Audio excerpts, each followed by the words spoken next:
Hi, good morning, everyone. Thank you for attending my session, Understanding the Dynamics of China's Outbound Travel Market. I'm your presenter, Anita, CEO of Compass Edge.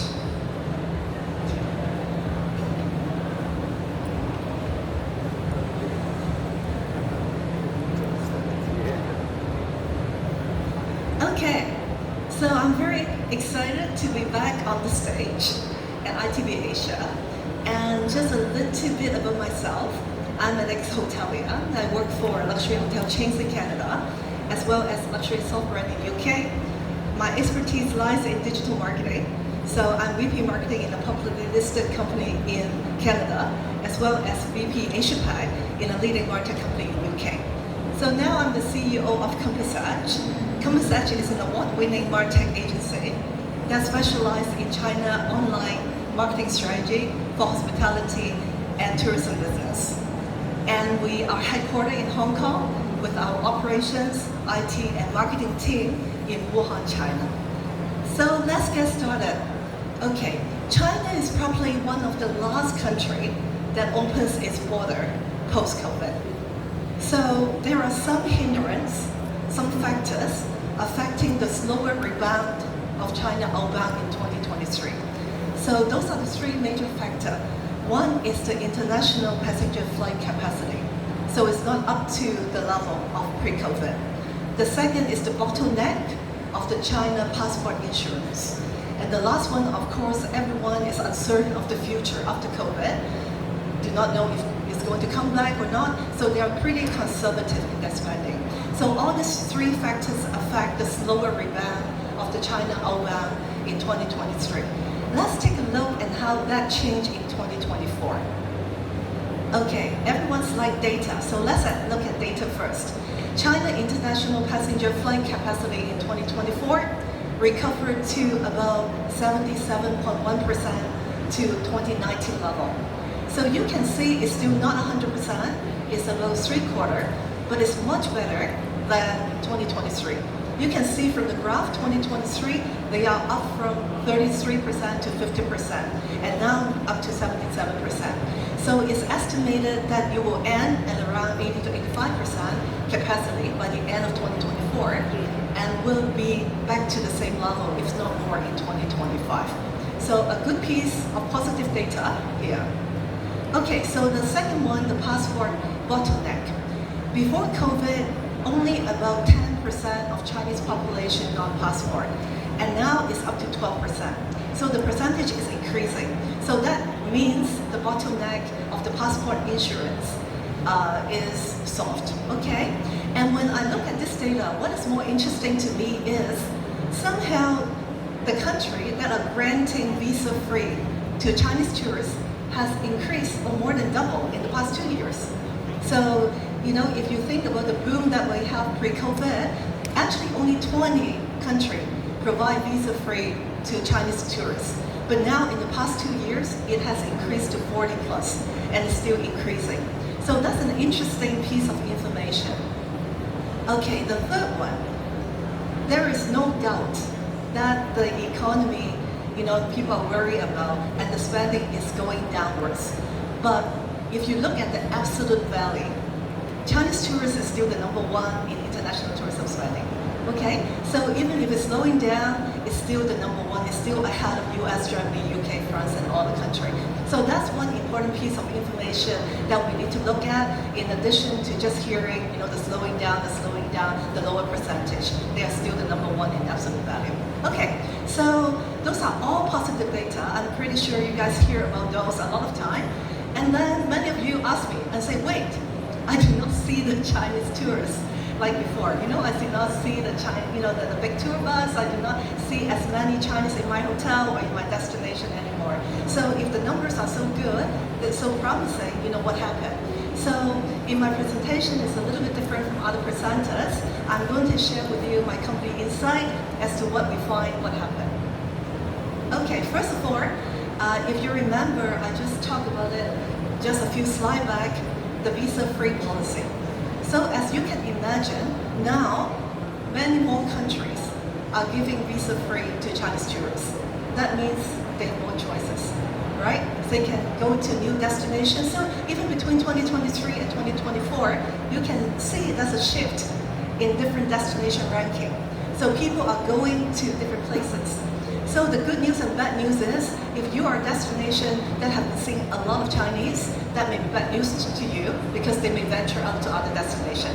But if you're a newer destination that now welcome more Chinese, then you're in a good position.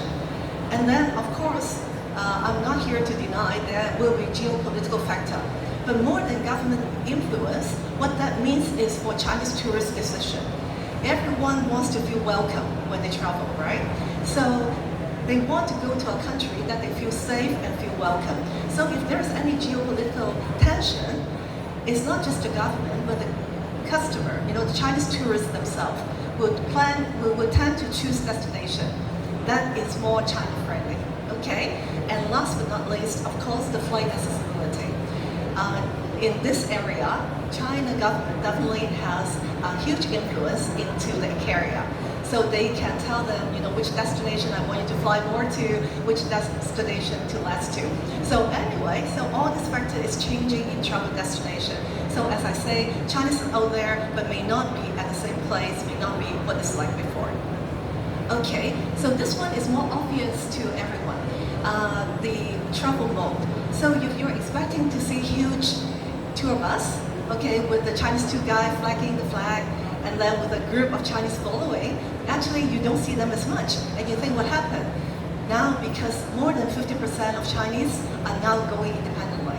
So you do not see them in the same travel mode as before. Okay, so a little bit related to their style or the travel mode that they are travel independently.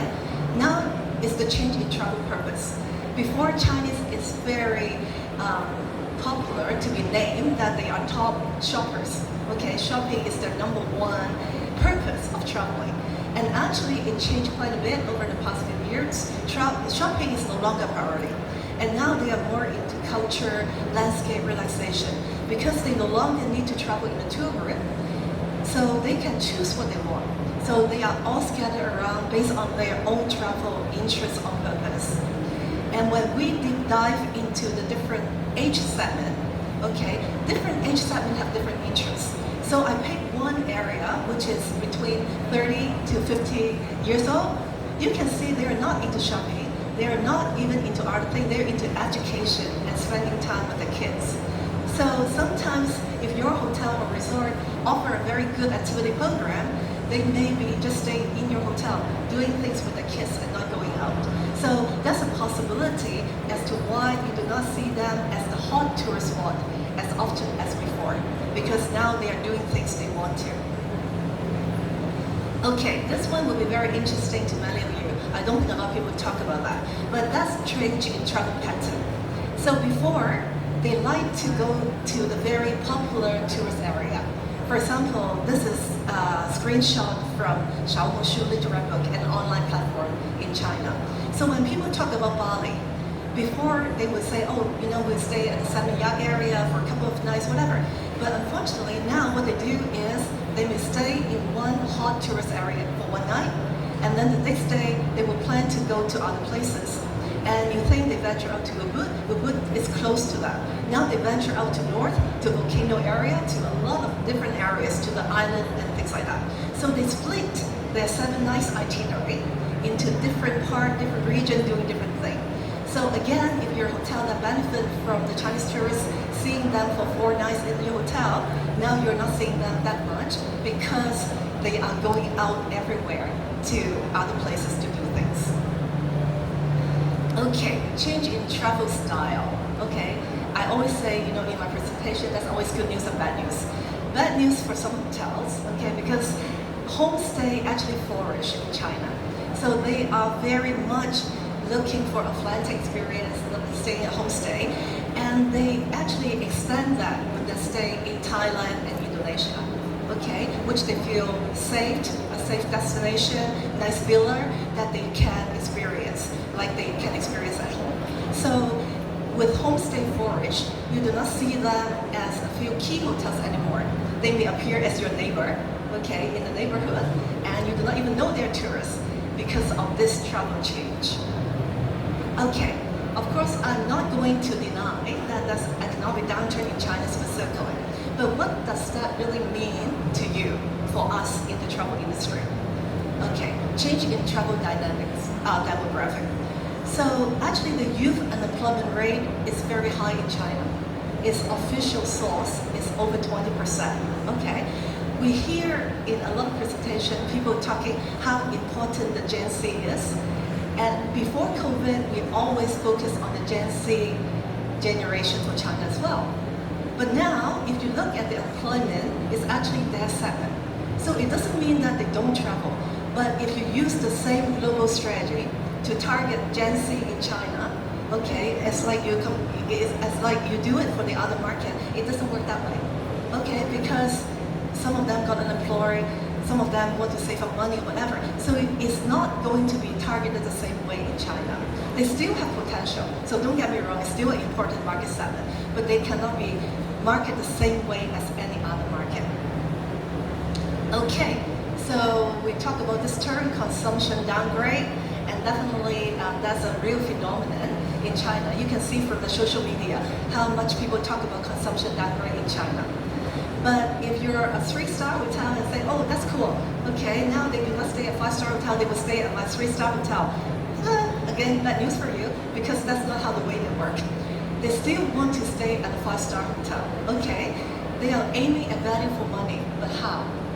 So what some may do is, some may go to more remote and upcoming area.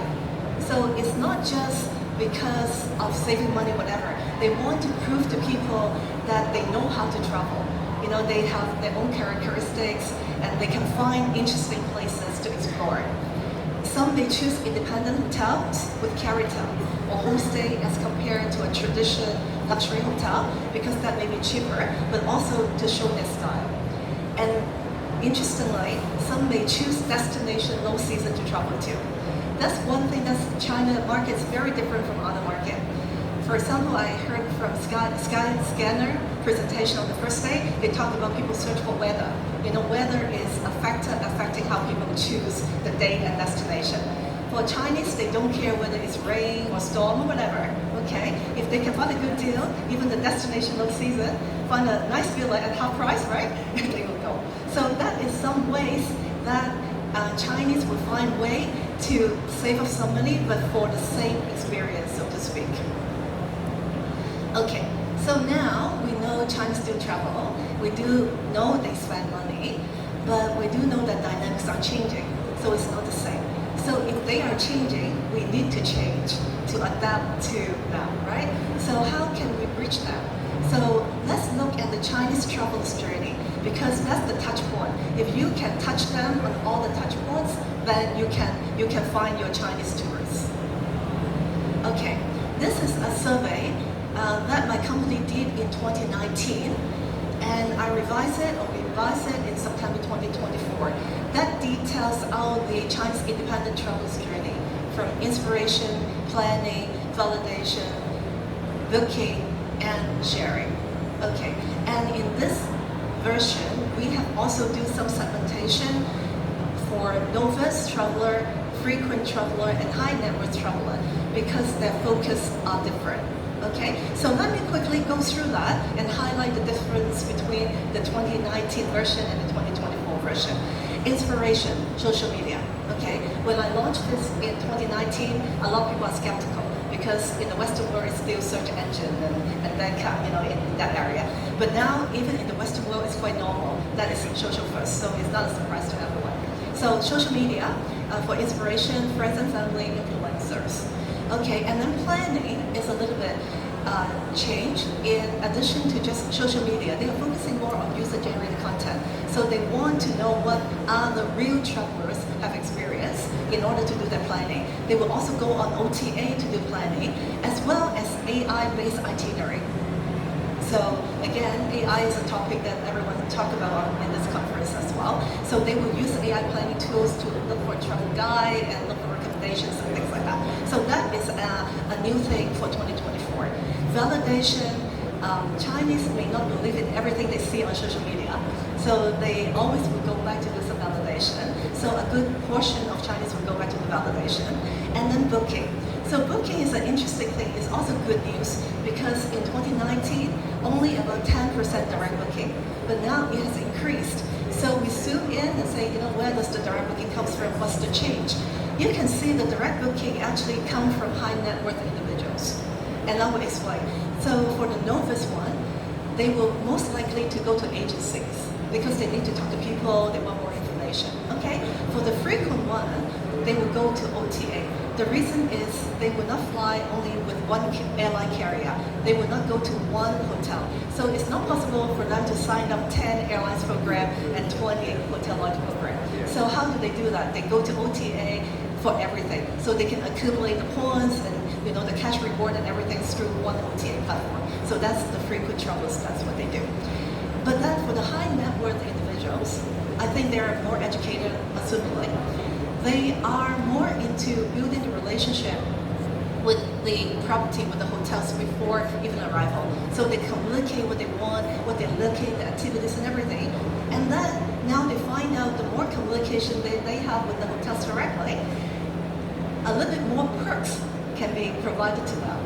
Okay, so sometimes they may get upgrade here and there, they may be greeted upon check-in, so they really appreciate that as a high net worth individual or a Chinese tourist. So we find the increase from the direct booking actually comes from the high net worth individual. But then on the sharing part, you will see less of those people sharing, okay? Because they do not want people to see they are indulgent, okay? They do not want to say, now the economy is not so good. Why are you spending so much money, extravagantly? Okay, so let's keep low key, let's not tell people. So actually the sharing comes from the novice one.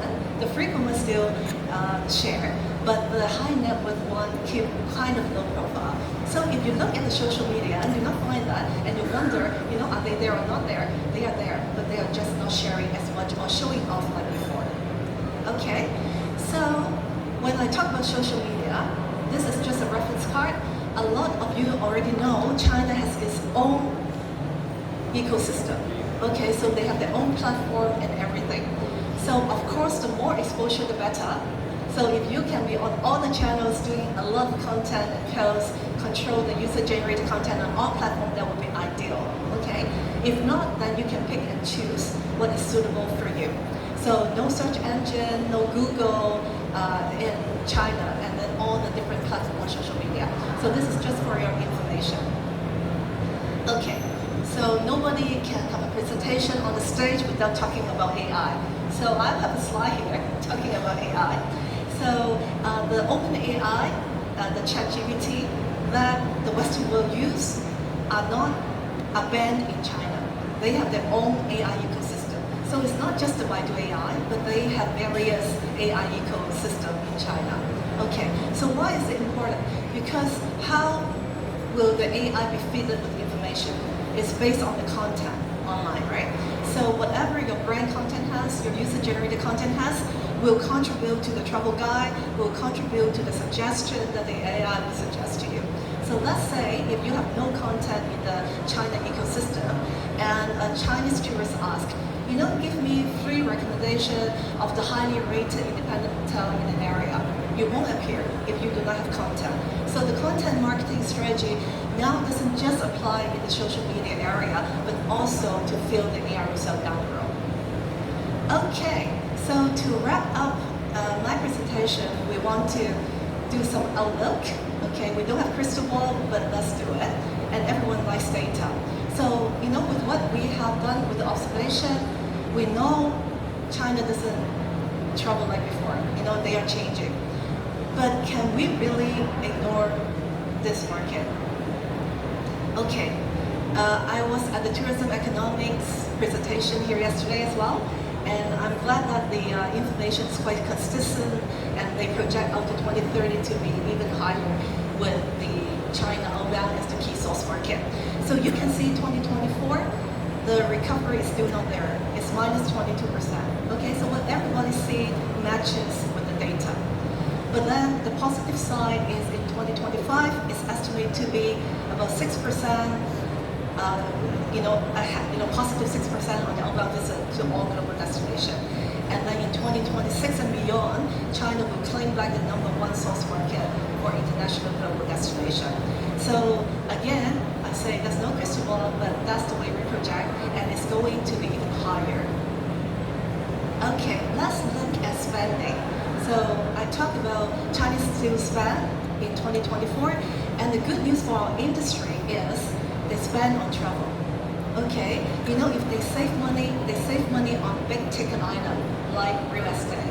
Unfortunately, they are not buying a house. The young people are not considering buying a house now. Okay, they are saving on the big ticket item, but travel is one area that Chinese will continue to spend, and you can see, even compared to 2019, the spending and everything is increasing.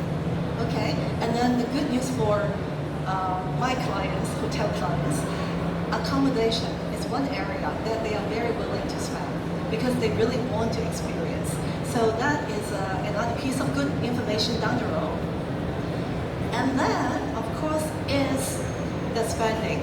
So as I say, although the trend is on the downward trend, but if you look at 10 years old to 2023 or 2030, in about 10 years, China will outpace the spending of all the other key source markets. So, I think if it's not exact, it will be pretty close to that estimation. Okay, so we all know China is not an easy market to work on. There's no overnight success. You have to continue to do things, and sometimes you cannot get the immediate ROI, so to speak. But if we do not continue to do this, you cannot get the result that you want. So you cannot ignore this market. So that's my QR code. If we're not connected before, feel free to connect with me. If you have any question, please send me via LinkedIn. Or if you want a copy of the presentation, please also send a request via LinkedIn. I'll be happy to send it to you. So again, we cannot ignore the China market, so we just have to work together and prepare for it. So thank you very much for your time, and hope you find something interesting from my presentation.